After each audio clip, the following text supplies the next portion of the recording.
حاجی صاحب نے آخری عمر میں فیکٹری لگا لی اور 24 گھنٹے فیکٹری میں رہنے لگے۔ وہ 16 سے 18 گھنٹے دفتر میں کام کرتے تھے اور جب تھک جاتے تھے تو فیکٹری کے گیسٹ ہاؤس میں سو جاتے تھے۔ حاجی صاحب کے مزاج کی یہ تبدیلی سب کے لیے حیران کن تھی۔ وہ 30 برس تک دنیا داری، کاروبار اور روپے پیسے سے الگ تھلگ رہے تھے۔ انہوں نے یہ عرصہ عبادات اور ریاضیات میں گزارا تھا اور اللہ تعالیٰ نے انہیں اس ریاضت کا بڑا خوبصورت صلہ دیا تھا اور وہ اندر سے روشن ہو گئے تھے۔ وہ صبح 8 بجے اپنی بیٹھک کھولتے تھے اور رات گئے تک ان کے گرد لوگوں کا مجمع رہتا تھا۔ لوگ اپنی اپنی حاجت لے کر ان کے پاس آتے تھے۔ وہ ان کے لیے دعا کا ہاتھ بلند کر دیتے تھے اور اللہ تعالیٰ سائل کے مسائل حل فرما دیتا تھا۔ اللہ تعالیٰ نے ان کی دعاؤں کو قبولیت سے سرفراز کر رکھا تھا، لیکن پھر اچانک حاجی صاحب کی زندگی نے پلٹا کھایا۔ وہ ایک دن اپنی گدی سے اٹھے، بیٹھک بند کی، اپنے بیٹوں سے سرمایہ لیا اور گارمنٹس کی ایک درمیانے درجے کی فیکٹری لگا لی۔ انہوں نے اس فیکٹری میں 500 خواتین رکھیں، خود اپنے ہاتھوں سے یورپی خواتین کے لیے کپڑوں کے نئے ڈیزائن بنائے۔ یہ ڈیزائن یورپ بھجوائے، باہر سے آرڈر آئے اور حاجی صاحب نے مال بنوانا شروع کر دیا۔ یوں ان کی فیکٹری چل نکلی۔ حاجی صاحب دونوں ہاتھوں سے ڈالر سمیٹنے لگے۔ دنیا میں اس وقت گارمنٹس کی کم و بیش 2-3 کروڑ فیکٹریاں ہوں گی اور ان فیکٹریوں کے اتنے ہی مالکان ہوں گے، لیکن ان 2-3 کروڑ مالکان میں حاجی صاحب جیسا کوئی دوسرا کردار نہیں ہوگا۔ پوری دنیا میں لوگ بڑھاپے تک کاروبار کرتے ہیں اور بعد ازاں روپے پیسے اور اکاؤنٹ سے طائب ہو کر اللہ اللہ شروع کر دیتے ہیں، لیکن حاجی صاحب ان میں سے بالکل الٹ ہیں۔ انہوں نے 35 سال کی عمر میں کاروبار چھوڑا، اللہ سے لو لگائی، لیکن جب وہ اللہ کے قریب ہو گئے انہوں نے اچانک اپنی آباد خانگاہ چھوڑی اور مکروہات کے گڑھے میں چھلانگ لگا دی۔ وہ دنیا کے واحد بزنس مین ہیں جو فیکٹری سے درگاہ تک گئے تھے اور پھر درگاہ سے واپس فیکٹری پر آ گئے۔ حاجی صاحب کی کہانی ایک کتے سے شروع ہوئی تھی اور کتے پر ہی ختم ہوئی۔ حاجی صاحب کی گارمنٹس فیکٹری تھی۔ حاجی صاحب صبح صبح فیکٹری چلے جاتے اور رات بھیگنے تک کام کرتے رہتے۔ ایک دن وہ اپنی فیکٹری پہنچے تو انہوں نے دیکھا کہ ایک درمیانے قد کاٹ کا کتا گھسیٹ گھسیٹ کر ان کے گودام میں داخل ہو رہا ہے۔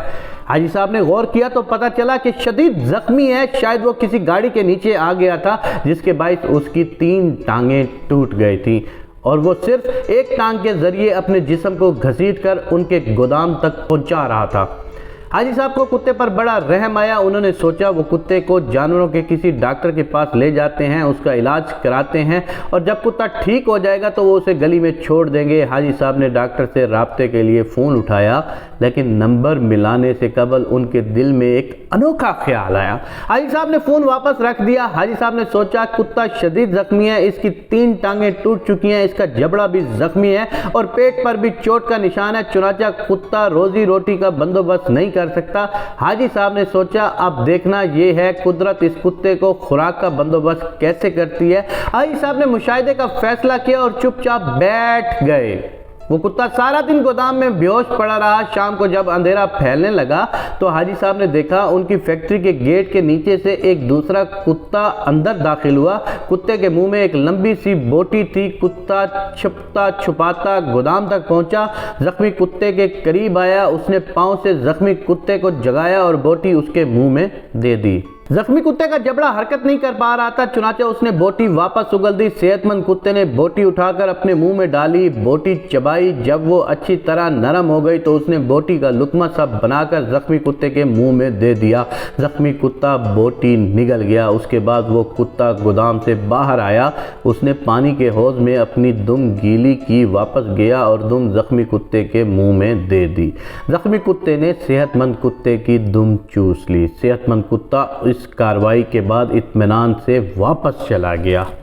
حاجی صاحب مسکرا پڑے۔ اس کے بعد یہ کھیل روزانہ ہونے لگا۔ روز کتا آتا اور زخمی کتے کو بوٹی کھلاتا، پانی پلاتا اور چلا جاتا۔ حاجی صاحب کئی دنوں تک یہ کھیل دیکھتے رہے۔ ایک دن حاجی صاحب نے اپنے آپ سے پوچھا وہ قدرت جو اس زخمی کتے کو رزق فراہم کر رہی ہے، کیا وہ مجھے 2 وقت کی روٹی نہیں دے گی؟ سوال بہت دلچسپ تھا۔ حاجی صاحب رات تک اس سوال کا جواب تلاش کرتے رہے، یہاں تک کہ وہ توکل کی حقیقت بھانپ گئے۔ انہوں نے فیکٹری اپنے بھائی کے حوالے کی، تارک الدنیا ہو گئے۔ وہ مہینے مہینے میں 30 دن روزے رکھتے، صبح صادق سے اگلی صبح کاذب تک رکوع و سجود کرتے، وہ برسوں اللہ کے دربار میں کھڑے رہے۔ اس عرصے میں اللہ انہیں رزق بھی دیتا رہا اور ان کی دعاؤں کو قبولیت بھی، یہاں تک کہ وہ صوفی بابا کے نام سے مشہور ہو گئے اور لوگ ان کے پاؤں کی خاک کا تعویذ بنا کر گلے میں ڈالنے لگے۔ لیکن پھر ایک دوسرا واقعہ پیش آیا اور صوفی بابا دوبارہ حاجی صاحب ہو گئے۔ یہ سردیوں کی ایک نیم گرم دوپہر تھی۔ صوفی بابا کی بیٹھک میں درجنوں عقیدت مند بیٹھے تھے۔ صوفی بابا ان کے ساتھ روحانیت کے رموز پر بات چیت کر رہے تھے۔ باتوں ہی باتوں میں صوفی بابا نے کتے کا قصہ چھیڑ دیا اور قصے کے آخر میں حاضرین کو بتایا، رزق ہمیشہ انسان کا پیچھا کرتا ہے، لیکن ہم بے وقوف انسانوں نے رزق کا پیچھا کرنا شروع کر دیا ہے۔ اگر انسان کا توکل زندہ ہو تو رزق انسان تک ضرور پہنچتا ہے، بالکل اس کتے کی طرح جو زخمی ہوا تو دوسرا کتا اس کے حصے کا رزق لے کر اس کے پاس آ گیا۔ میں نے اس زخمی کتے سے توکل سیکھا ہے، میں نے دنیا داری ترک کی اور اللہ کی راہ میں نکل آیا۔ آج اس راہ کا انعام ہے کہ میں آپ کے درمیان بیٹھا ہوں۔ ان 30 برسوں میں کوئی ایسا دن نہیں گزرا جب اللہ تعالیٰ نے کسی نہ کسی وسیلے سے مجھے رزق نہ دیا ہو یا میں کسی رات بھوکا سویا ہوں۔ میں ہمیشہ اس زخمی کتے کو تھینک یو کہتا رہوں گا جس نے مجھے توکل کا سبق سکھایا۔ صوفی بابا کی محفل میں ایک نوجوان پروفیسر بھی بیٹھا تھا۔ پروفیسر نے جینز پہن رکھی تھی۔ نوجوان پروفیسر کہکا لگا کر بولا، صوفی بابا، ان دونوں کتوں میں افضل زخمی کتا نہیں تھا، بلکہ وہ کتا تھا جو روز شام کو زخمی کتے کو بوٹی چبا کر کھلاتا تھا اور اپنی دم گیلی کر کے اس کی پیاس بجھاتا تھا۔ کاش آپ نے اس زخمی کتے کے توکل کی بجائے صحت مند کتے کی خدمت، قربانی اور اثار پر توجہ دی ہوتی تو آج آپ کی فیکٹری 500-600 لوگوں کا چولہا جلا رہی ہوتی۔ صوفی بابا کو پسینہ آ گیا۔ نوجوان پروفیسر بولا، صوفی بابا، اوپر والا ہاتھ نیچے والے ہاتھ سے افضل ہوتا ہے۔ وہ صحت مند کتا اوپر والا ہاتھ تھا جبکہ زخمی کتا نیچے والا ہے۔ افسوس آپ نے نیچے والا ہاتھ تو دیکھ لیا لیکن آپ کو اوپر والا ہاتھ نظر نہیں آیا۔ میرا خیال ہے آپ کا یہ سارا تصوف اور سارا توکل خود غرضی پر مبنی ہے، کیونکہ ایک سخی بزنس مین 10,000 نکمے اور بے ہنر درویشوں سے بہتر ہوتا ہے۔ نوجوان اٹھا، اس نے سلام کیا اور بیٹھک سے نکل گیا۔ حاجی صاحب نے 2 رکعت نفل پڑھے، بیٹھک کو تالا لگایا اور فیکٹری کھول لی۔ اب وہ عبادت بھی کرتے ہیں اور کاروبار بھی کرتے ہیں۔